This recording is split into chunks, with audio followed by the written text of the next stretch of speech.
Vamos a empezar con el tema de hoy. Si hay algo que nos tiene que quedar en claro del tema de ayer, ¿sí?, es que en Jesús no hay acepción de personas, ¿sí? En Él no hay acepción de personas y no hay división tampoco. Y esto venía Jesús a romper, estructuras. Y así le fue también, ¿no? Y hoy vamos a sumar un granito más de arena a lo que veníamos aprendiendo ayer y antes de ayer. Por eso, antes de abrir la Biblia, quiero pedirle al Espíritu Santo que nos ilumine para poder entender lo que nos quiere enseñar en esta tarde. Así que voy a hacer una pequeña oración. Padre Dios nuestro que estás en los cielos, gracias porque podemos estar acá aprendiendo más. Señor, necesitamos de la presencia del Espíritu Santo porque sabemos que las cosas espirituales se disciernen espiritualmente. Es por eso que no queremos que solo sea una lectura más de la Biblia, sino que impresiones nuestras mentes y nos des enseñanzas para poder aplicarlas y vivir de una mejor manera. Y esa manera es como tú quieres que vivamos. En el nombre de Jesús, amén. Bien, sin más preámbulos, nuestro texto clave de hoy, para analizar esta lista que venimos viendo de diferentes facetas de Jesús, se encuentra en Juan 5. ¿Sí? Aquellos que tienen su Biblia, que están en sus casas, pueden buscar la Biblia, o los que están ahí en la iglesia, calculo que todos habrán ido armados para la guerra, ¿no? El jueves empecé diciendo que esto no se trata de algo normal. Esto es una guerra. Estamos en el medio de un conflicto entre el bien y el mal. Y en esta guerra ya hay un ganador, pero el camino no es fácil. Es por eso que necesitamos siempre estar armados, podríamos decir. Antes de leer esto, yo necesito, como hice los otros días, darle un poquito de contexto para poder ir, sí, después a lo que es el estudio profundo del texto. Hoy voy a tener que acotar muchísimo, así que vuelvo a decir, si queda alguna duda, al final vamos a hacer preguntas, o si queda alguna duda que no se haya respondido, no tiene ningún problema en mandarme un mensaje, yo estoy a su disposición para poder explicar lo que haga falta. Hoy vamos a analizamos ya un poco el contexto histórico, analizamos un poco la relación entre judíos y samaritanos, analizamos también la topografía del lugar, cómo era la Palestina, en cuanto a alturas, ¿no?, diferentes lugares. Pero quiero que hoy nos basemos y estudiemos Jerusalén. ¿Sí? Jerusalén. Más específicamente el templo, vamos a ver. Ustedes saben que, como les dije el primer día, lo que está en la Biblia no está porque está o porque se le ocurrió. Todo tiene un significado y todo tiene un porqué. ¿Está claro eso? Entonces vamos a ver por qué está en la Biblia lo que está en la Biblia. Y para ello yo quiero que entendamos algo. El templo de Jerusalén estaba en la cima de un monte.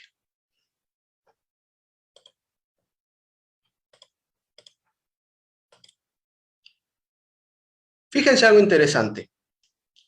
En el mismo lugar donde Dios prueba a Abraham, eso lo vamos a encontrar en Génesis 22, miren, vamos a ir rápidamente, abran sus Biblias en Génesis 22, sin irnos de Juan, vamos a ir a Génesis 22.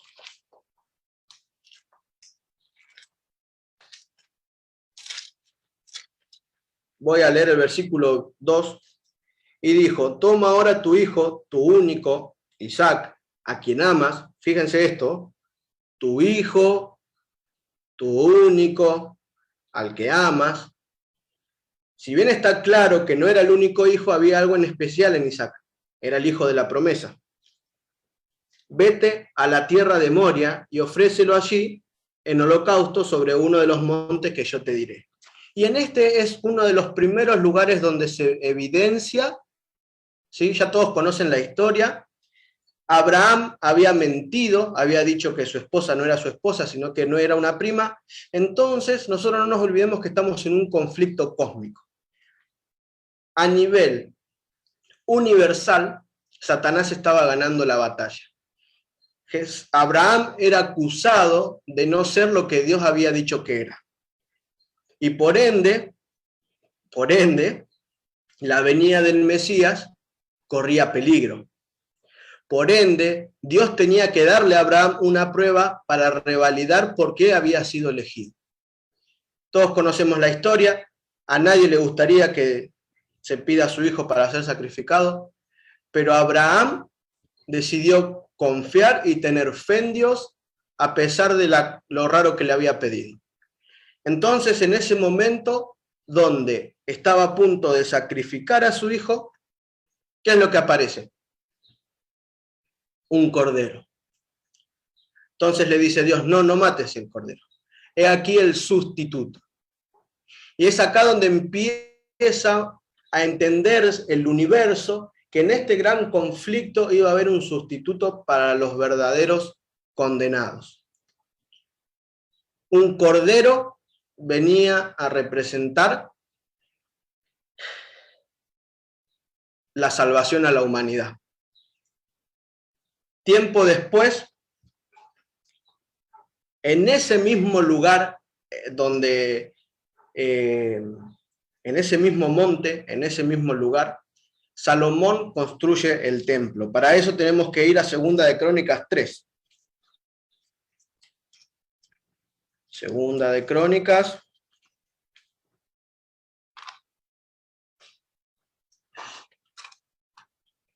Capítulo 3.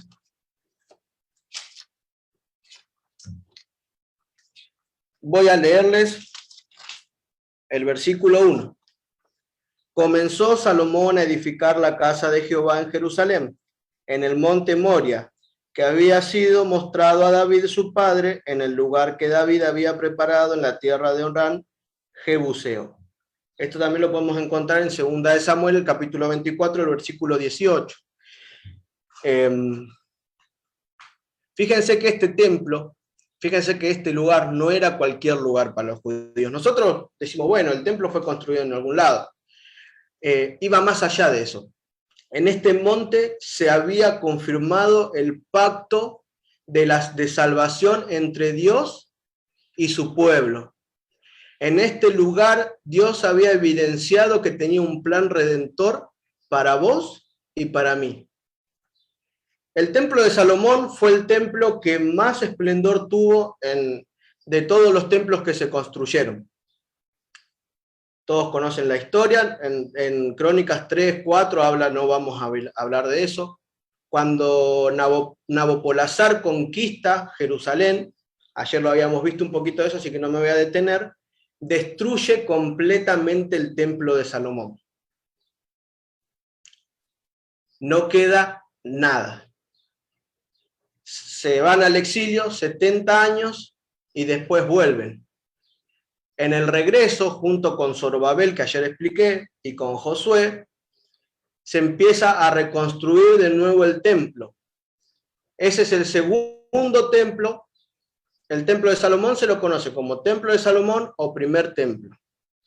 El segundo templo se lo conoce como segundo templo o templo de Zorobabel, porque era el representante, podríamos decir, de la dinastía davídica. Algo interesante, ¿sí? 70 años pasaron desde que destruyeron el primer templo hasta que se construyó el segundo, por lo que había gente que había estado presente cuando era niña y había visto el primer templo. Es por eso que cuando nosotros queremos estudiar la historia de la reconstrucción del segundo templo, tenemos que analizar a Esdras y a Nehemías. Esto sucede después de Daniel, que ahí están estudiando justo Daniel. Lo que sucede en la historia después lo vamos a encontrar en Esdras, Nehemías y Ruth. ¿Sí? Y también hay dos profetas que llama Jesús simultáneamente para que vuelvan y alienten al pueblo, porque el pueblo estaba, se sentía frustrado de que el templo no era lo mismo que antes. Y estos son Ageo y Zacarías. Así que en esos versículos, en esos 4 o 5 versículos, en esos, 5 capítulos vamos a encontrar la historia y de cómo le costó al pueblo volver a ser lo que era y volver a tener una entidad. En ese monte, cuando se construye el segundo templo, luego lo invade Roma, y Herodes el Grande, que era el Herodes que estaba vivo cuando Jesús nació, para caerle bien al pueblo judío y aminorar un poco los problemas, dice, bueno, vamos a hacer una cosa, vamos a reconstruir y vamos a restaurar el templo de Zorobabel. Entonces ese se lo conoce como el templo de Herodes. El templo de Herodes duró hasta el año 70 después de Cristo. En el año 70 después de Cristo es destruido por revueltas y por... lo destruyeron porque les gustaba destruir cosas para demostrar quién mandaba. Ese templo destruido solamente quedó un muro en pie. Ya que no saben cuál es, lo que hoy se conoce como en Jerusalén, el Templo de los Lamentos. En la actualidad, donde está el templo, está el Muro de los Lamentos y donde el pueblo de Jerusalén vivió lo de Abraham, vivió lo del templo de Salomón, lo del segundo templo, hoy hay una mezquita. Es por eso que es importante. Hay mucho más para estudiar, pero no me daría el tiempo, así que voy a avanzar.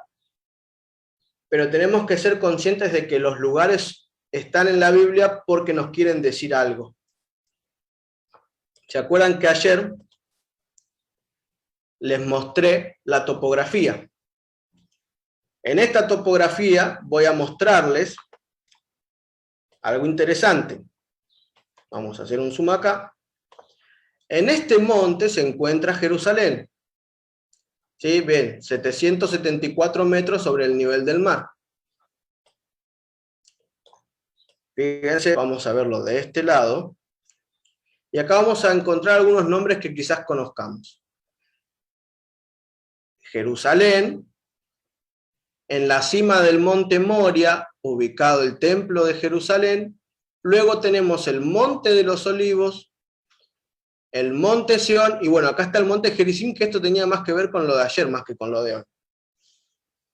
Pero se dan cuenta que Jesús, cuando viene de Galilea, tiene que bajar y tiene que volver a subir. Jesús tenía que venir, que ahora les voy a contar por qué, pero en esta cima de este monte se encuentra lo que hoy conocemos como Jerusalén. Y ese templo, y donde es un lugar especial este monte, porque donde se evidenció el plan divino, no solo para el pueblo judío, sino para toda la tierra, hoy está profanado, podríamos decir. Entonces, vamos ahora sí a leer la Biblia. Antes que eso, vamos a volver a Juan. El tiempo me está corriendo, no me va a ganar. Dice, después de estas cosas, había una fiesta de los judíos y subió Jesús a Jerusalén. Jesús subió a Jerusalén, literalmente. ¿Sí? Literalmente tuvo que subir 800 metros desde donde él estaba, porque él se encontraba en Galilea. Así que tuvo que retornar a Jerusalén. ¿Y por qué tuvo que retornar a Jerusalén? En la época de Jesús y en la actualidad hay 7 fiestas judías. En aquel entonces había 3 fiestas especiales en las que todos los judíos tenían que dejar de trabajar. Y algo parecido a lo que hoy es el voto, vieron que no importa qué distancia, o sea, si estás a cierta distancia tenés que ir a tu lugar a votar. Por ejemplo, nosotros el otro día, que hubo votaciones, como todavía tengo la dirección de Berazategui, tendría que haber ido a votar, porque es mi derecho y mi obligación. Pero no fui por la distancia, entonces tuve que ir a la comisaría a hacer una denuncia. En ese entonces este concepto ya existía, porque a todos aquellos judíos que no vivían a más de 80 kilómetros de Jerusalén, tenían que suspender sus actividades e ir a Jerusalén a pasar la fiesta. Acá hay 3 fiestas que son las más importantes, que son las del pan sin levadura, o también se les dice los panes ácimos, la fiesta del Pentecostés, o de las semanas, también se lo conoce, o la fiesta de los tabernáculos. ¿Sí? Esto más o menos para que ustedes lo tengan en cuenta, hay que profundizar mucho sobre este tema. Pero Jesús tenía que venir, ¿por qué? Porque él había mostrado que él no había venido a ir en contra de las leyes. Jesús no vino a infringir ni a abolir la ley, ¿sí? Sino que la vino a reinterpretar. Y con este principio vamos a leer. Fíjense que en el versículo 2 dice: hay en Jerusalén, cerca de la puerta de las ovejas, un estanque llamado en hebreo Betesda, el cual tiene 5 pórticos. Y voy a quedar hasta ahí. ¿Saben algo interesante? Recién hablábamos de la reconstrucción del segundo templo, que es el templo que se reconstruyó cuando volvieron con Zorobabel y Josué. En Nehemías 3.1, por favor, vayamos a buscar Nehemías 3.1, sin salir de Juan, capítulo 5, Nehemías 3.1, dice: entonces se levantó el sumo sacerdote Eliasib con sus hermanos a los sacerdotes y edificaron la puerta de las ovejas. Ellos arreglaron y levantaron sus puertas hasta la torre de Amea y edificaron hasta la torre de Ananel. Algo interesante, la primera puerta que se levanta es la puerta de las ovejas. La puerta de las ovejas se llama así, ¿por qué? Porque por esa puerta entraban los corderos al templo para ser sacrificados. Interesante que Eliasib, el encargado de restaurar la puerta, significa Dios restaura. Entonces hay una conexión entre Dios restaura y el sacrificio. Entonces dice que vinieron a un estanque que en hebreo se llama Betesda. El hebreo Betesda significa casa de misericordia, ¿sí? Jesús en Juan 10.7, él se compara, él dice: yo soy la puerta de las ovejas. Así que es algo importante que nos situemos bien en el lugar donde corresponde, ¿sí? Este era el templo de Herodes. Esto es en la época de Jesús.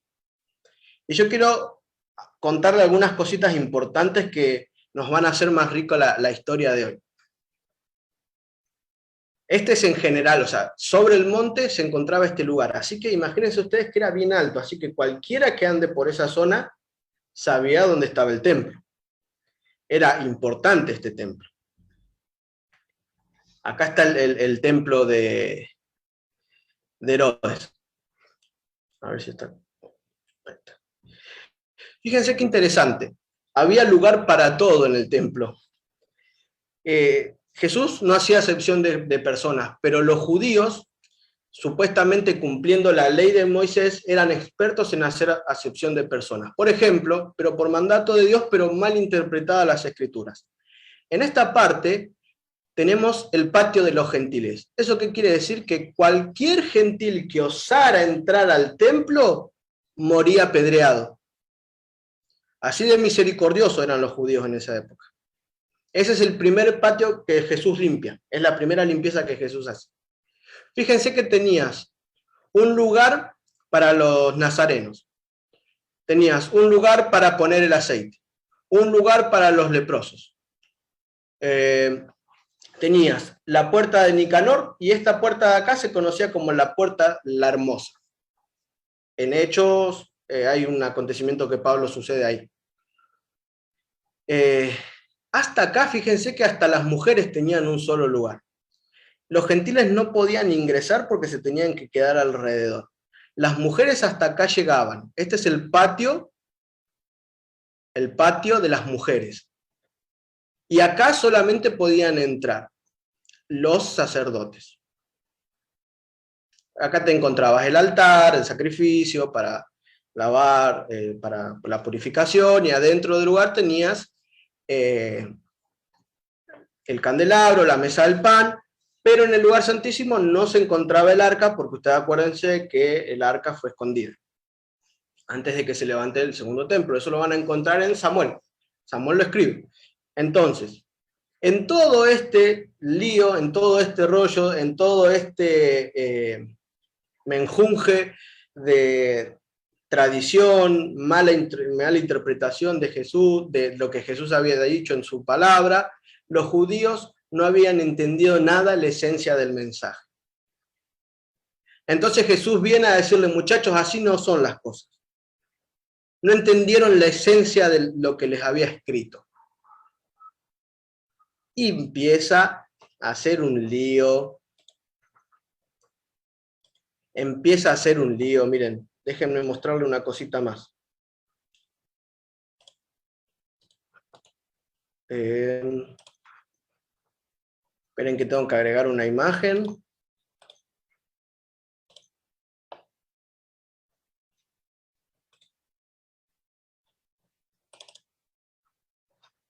Acá está. Bien, ahí la puedo agregar.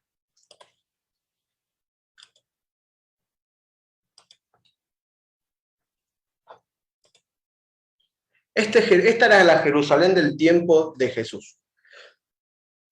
En esta parte tenemos el palacio de Herodes, la casa de Caifás, que era el sumo sacerdote. En este lugar tenemos el Gólgota, que fue donde murió Jesús. Acuérdense que todo esto está entre montes, entre cerros, montañas. Este es el templo, acá está el Getsemaní, el monte de los olivos, el estanque de las ovejas y la puerta de las ovejas. Acá, a este lado. Esto es sería el noroeste de la ciudad. Fíjense la cantidad de muros que tenían. Esto de acá seguramente era no nos olvidemos que si bien era el pueblo judío, estábamos en un ambiente grecorromano. Está acá donde se hacían las famosas olimpiadas, una especie de... sí, una especie de estadio olímpico era, un anfiteatro que había, que Jesús habló acá. Acá, fíjense, al sur estaba el estanque de Siloé, pero nosotros nos vamos a detener en esta parte. Esto es para que ustedes tengan una noción de cómo estaba distribuido el Jerusalén en aquel entonces. Entonces dice, hay en Jerusalén, vamos a Juan capítulo 5, versículo 2, cerca de la puerta de las ovejas, un estanque llamado en hebreo Betesda, el cual tiene 5 pórticos. En esto yacía una multitud de enfermos, ciegos, cojos y paralíticos, que esperaban el movimiento del agua. Ayer se acuerdan que hablamos de que quiénes eran los más discriminados entre los más discriminados, todos los que estaban acá. ¿No? Ellos creían que las enfermedades les venían porque eran pecadores. Entonces no lo veían como, uy, pobrecito, tiene una enfermedad, sino como diciendo, oh, pecador, te lo mereces, ¿qué habrás hecho para estar en esa condición? Y en este momento Jesús viene a hablar. Y en este momento Jesús viene a decirle, muchachos, no entendieron nada de lo que yo les quise enseñar. Imagínense ustedes que para un judío pasar por acá era pasar por un nido de pecadores. ¿Se dan cuenta hasta dónde va Jesús? Para enseñar lo que nosotros muchas veces no queremos poner en práctica. Entonces sigue diciendo, esto antes de avanzar, es importante. Había ahí, en ese lugar era una acumulación de esta gente, porque había una creencia en ese entonces que cuando el agua del estanque se movía, eso significaba que un ángel había descendido a la tierra, había tocado el agua, entonces el primero en llegar era sano. En realidad no era así, sino que era porque por abajo había corrientes de agua que hacía que tenga movimiento, pero el agua para aquel entonces no es lo mismo que el agua para nosotros hoy. El agua en aquel entonces había poderes especiales, había representaban otras cosas, que bueno, no tengo tiempo de contarles, pero no es lo mismo que para nosotros. Entonces ellos estaban convencidos. ¿Habrán escuchado de alguien que alguna vez se haya sanado? No creo. Pero cuando el folclore o la tradición pesa más que lo escrito está, ahí estamos en problemas.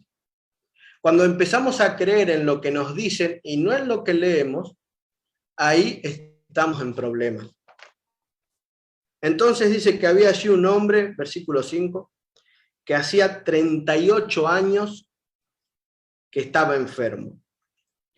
Y cuando Jesús lo vio acostado y supo que estaba ya mucho tiempo así, le dijo, ¿quieres ser sano?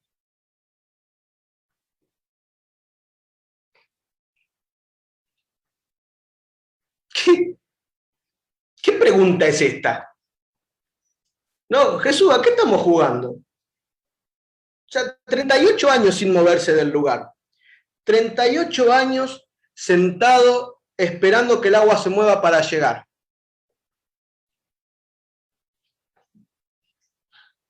¿Qué me estás preguntando? ¿No? O sea, póngase a pensar, Jesús, ¿por qué le preguntas? ¿No es demasiado obvio que él quiere ser sano? ¿Sabe? Muchas veces Jesús lo hace porque, primero, Jesús es un caballero. Hay gente que está tan acostumbrada a vivir de esa manera que prefiere quedarse donde está que salir de ese lugar. Se siente cómoda. Entonces, lo primero que tenemos que resaltar de acá es que Jesús no va en contra de la voluntad de nadie. Él es un caballero, no te obliga a nada. ¿Mm? Por eso, por más que sea una pregunta que parezca obvia, era necesario que Jesús la haga. Y acá, en esta parte de la historia, tenemos al Cordero de Dios que quita el pecado del mundo, entrando por la puerta de las ovejas, en la casa de misericordia, frente a un ser que se sentía pecador. Y es acá donde el profeta se vuelve profetizado. Es acá donde Jesús, quien vino no solamente a reestructurar nuestra mente, cumple las profecías. En la casa de misericordia, restaurada por Dios restaura, empieza a armar tole tole. Es el comienzo del fin. Lo que Jesús va a hacer determina el comienzo de su fin. Pero eso estaba profetizado. Y saben, por eso amo a Jesús. Por eso lo que uno siente por él tiene que ir más allá que cualquier otra cosa. Porque él es experto en reencauzar las causas perdidas. Entonces le dice, fíjense, nosotros pensamos, pero obvio que te va a decir que sí.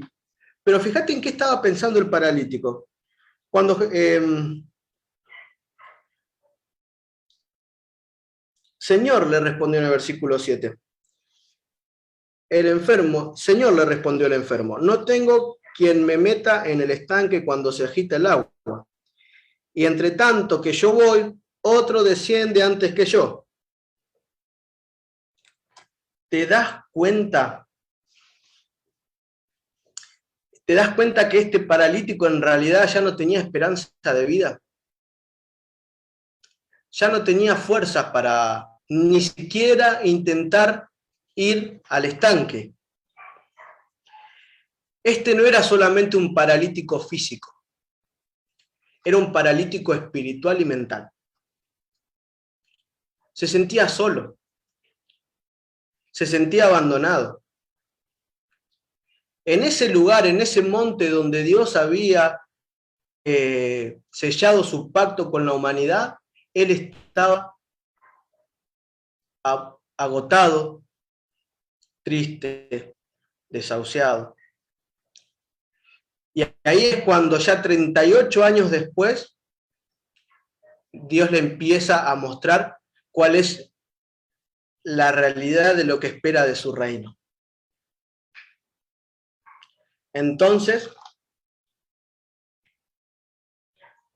sigue diciendo, Jesús le dijo, pero cabeza dura, ¿cómo vas a pensar en eso? ¿No te das cuenta quién soy?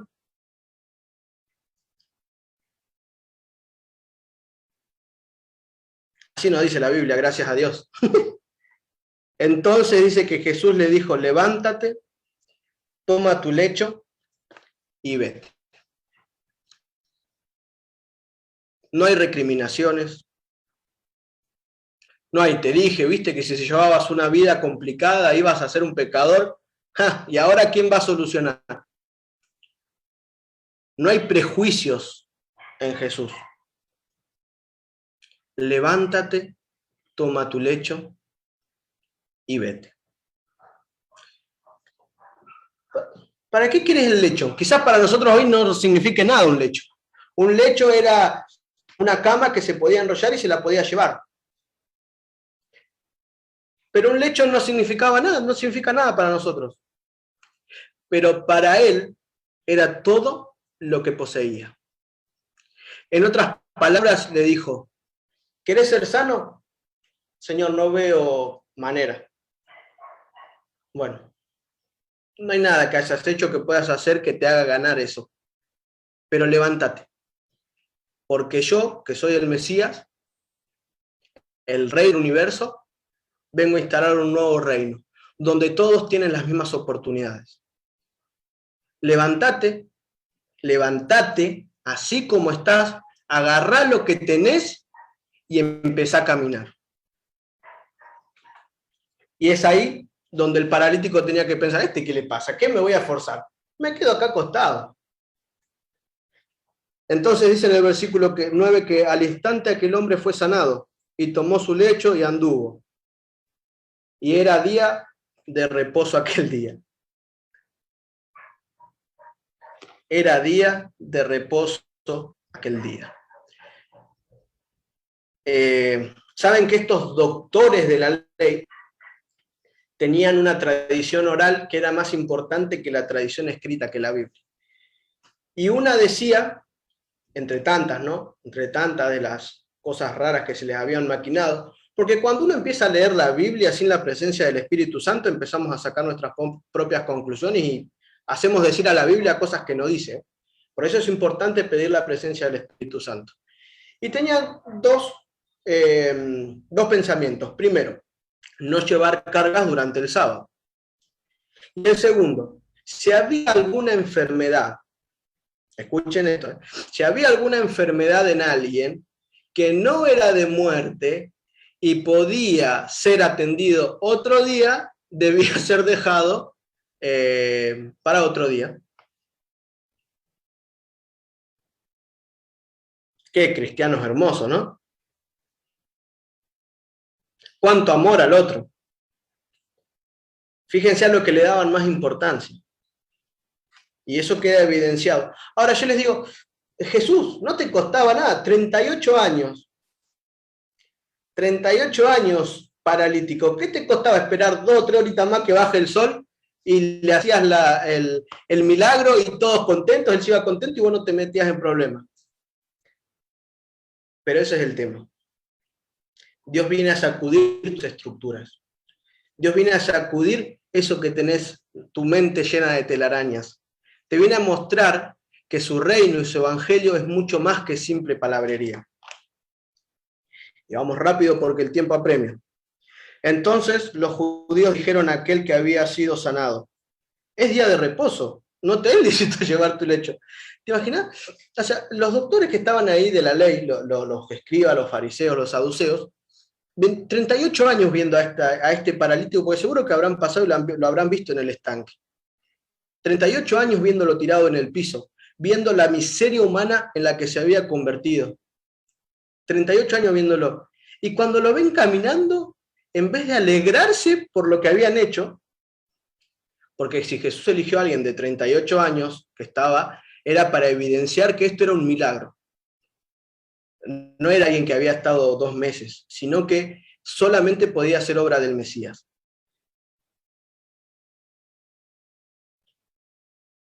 Entonces le dice, bueno, muy lindo, pero ¿qué hace con el hecho ahí? Bueno, no les importó nada lo que había pasado. No les importó nada. Entonces dice que le preguntaron, ¿quién es este? Y dice que les dijo, no sé. No sé, me dijo que agarre el hecho y que me vaya. Así que si hizo un milagro, debe ser alguien importante. Entonces fíjense que les dice después.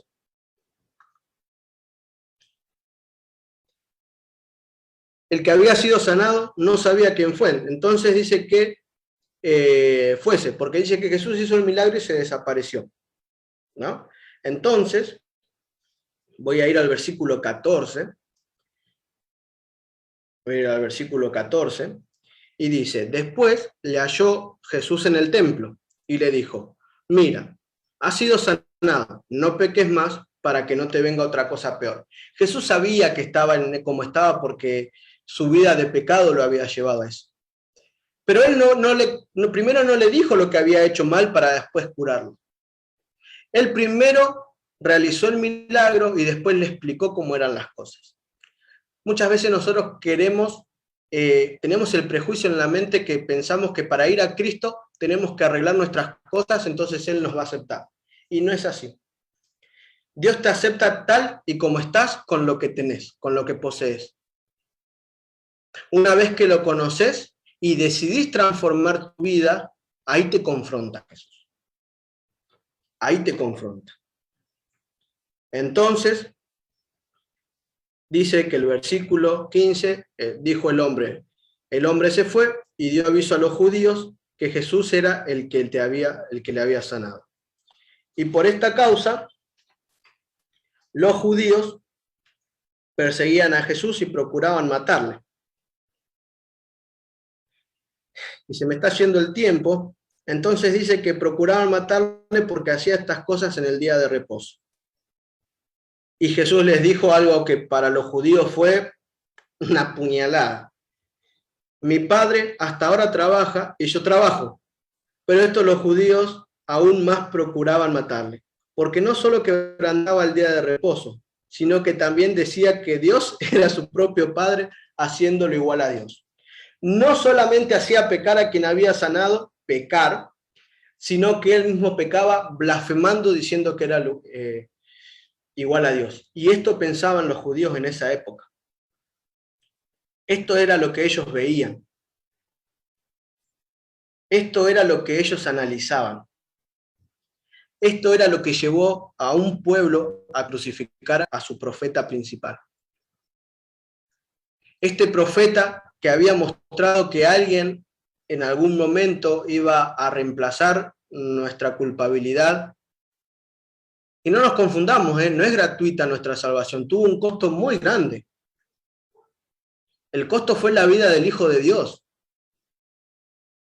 Hoy nosotros podemos acceder libremente, pero no es gratuita, es libre, pero no fue gratuita. Costó más de lo que vos y yo nos podemos imaginar.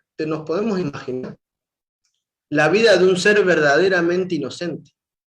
La vida del que te creó. La vida de que alguien que te ama tanto, que no solamente dio su vida hasta la muerte, dice Pablo, y no solo hasta la muerte, sino hasta la muerte de cruz. No solo murió, sino que murió de la manera más deshonrosa. Y en ese lugar donde se sacrificaban los corderos, el Cordero de Dios que quita el pecado del mundo estaba ahí, y aquellos que más sabían de la Biblia no lo habían podido reconocer. Y eso pasa cuando estudias la Biblia sin tener la presencia del Espíritu Santo. Las cosas espirituales se disciernen de manera espiritual. No vas a entender la Biblia a menos que el Espíritu Santo obre en tu vida. Vamos a ir terminando con el capítulo y voy a leer del capítulo 5 de Juan, del versículo 43, voy a leer del 42. Mas yo os conozco que no tenéis amor de Dios en vosotros, discutiendo Jesús con los escribas y los fariseos. Yo he venido en nombre de mi Padre y no me recibís. Si otro viniere en su propio nombre, a ese recibiréis. ¿Cómo podéis vosotros creer, pues, recibir gloria los unos de los otros, y no buscáis la gloria que viene del Dios único? O sea, estaba diciendo, ¿no ves que ustedes hacen las cosas para ver quién es mejor que quién? No penséis que yo voy a acusaros delante del Padre. Hay quien os acusa, Moisés, en quien tenéis vuestra esperanza. Porque si creyeseis a Moisés, me creeríais a mí, porque de mí escribió él. Alguien mayor que Salomón está acá, dijo una vez. Alguien mayor que Moisés está acá enfrente tuyo. Alguien mayor que cualquiera de los profetas que ustedes tenían está acá enfrente tuyo. ¿Y no lo notan? Pero si no creéis a sus escritos, ¿cómo creeréis mis palabras? En otras palabras, si no estudiamos la Biblia de manera más profunda, ¿cómo vas a vivir una vida plena de cristiano? En otras palabras, si te preocupas más por lo que tenés o por lo que sabés que por lo que Dios puede hacer en tu vida, ¿cómo vas a vivir el reino de Dios? Fíjense que el versículo 1 del capítulo 6 dice, de ahí de Juan, después de esto Jesús fue al otro lado del mar de Galilea, el de Tiberías. Ya les explicamos a dónde estaba una cosa y la otra, el mar de Galilea. Y en este momento me vienen las palabras de Jesús a la cabeza, ¿no? Cuando dice nadie es profeta en su propia tierra. Y Jesús, el mayor de todos, tuvo que escapar de Jerusalén. Estamos hablando del año 29 antes de Cristo, del 29 después de Cristo aproximadamente. Jesús ya no volvió a Jerusalén hasta dentro de 2 años cuando fue crucificado. Fíjense que lo que hizo con este paralítico provocó en los principales de la sinagoga un recelo tan importante que empezaron a perseguirlo y a cranear su muerte. Jesús se fue porque si no se iba, en ese momento lo iban a matar. ¿Saben? Hasta esa época el pueblo ya había visto, había escuchado la visión de Zacarías. Habían presenciado la visita de los magos del Oriente. Los profetas habían revelado a Herodes que había nacido en Belén y habían ido los pastores. A los 12 años, estoy seguro que alguno de los que estaba ahí había escuchado a Jesús a los 12 años. Sabía que era especial. Habían tenido el testimonio de Juan el Bautista de todo lo que iba a hacer y de quién era. Pero sin embargo, tenían el corazón cerrado a lo que Dios venía a proponerles. Lo que Él venía a enseñar iba en contra de lo que ellos creían. Y prefirieron mantener su orgullo a confiar en el Cordero de Dios que quita el pecado del mundo. Si hay algunas cositas que podemos aprender de esta historia, es que, en primer lugar, el poder de Dios nunca exime el esfuerzo humano. Dios va a hacer milagros, pero vos tenés que actuar. Es momento de que empecemos a actuar. Así como las profecías se cumplieron en Jesús, así como el profeta Jesús profetizó lo que iba a pasar antes que venga Él,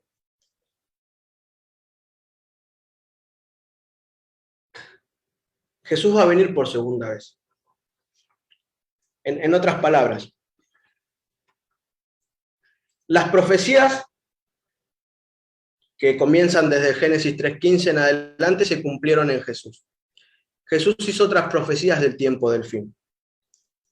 En la línea de tiempo de la historia humana, la mayor cantidad de profecías ya está cumplida.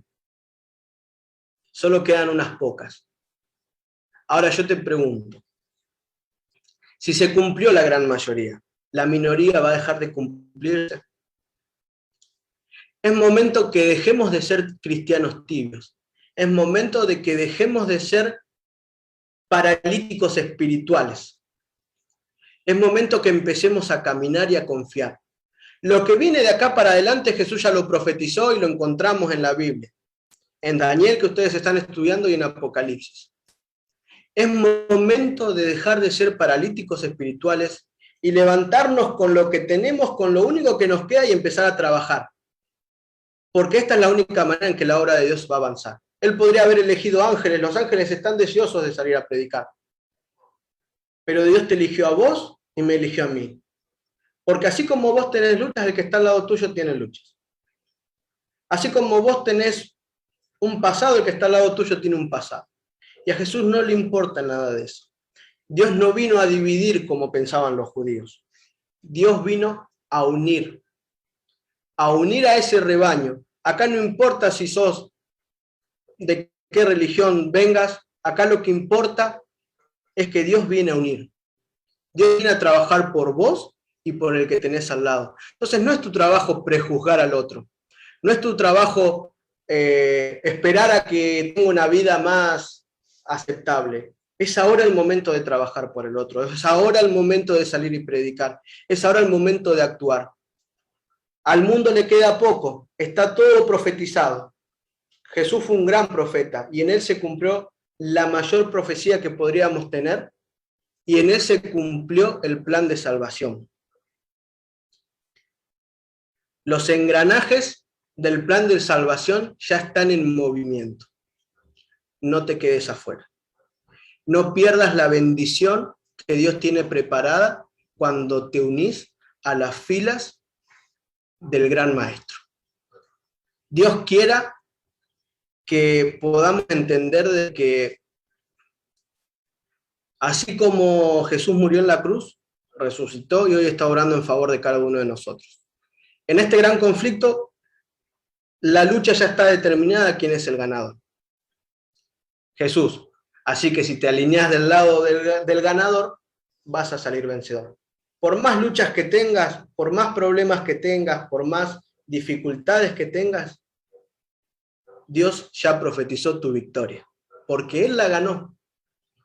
Y Él vino a hacer lío y a destructurar y a romper nuestra mente estructurada, para que entendamos que en Él no hay acepción de personas.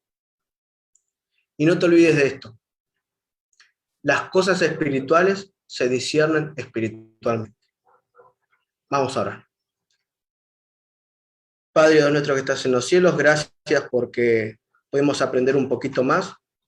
En este momento queremos pedirte la fuerza para dejar de ser paralíticos espirituales. Ayúdanos, Señor, a levantarnos y a trabajar para que vengas prontos a buscarnos. Que estemos todos juntos esperando tu regreso.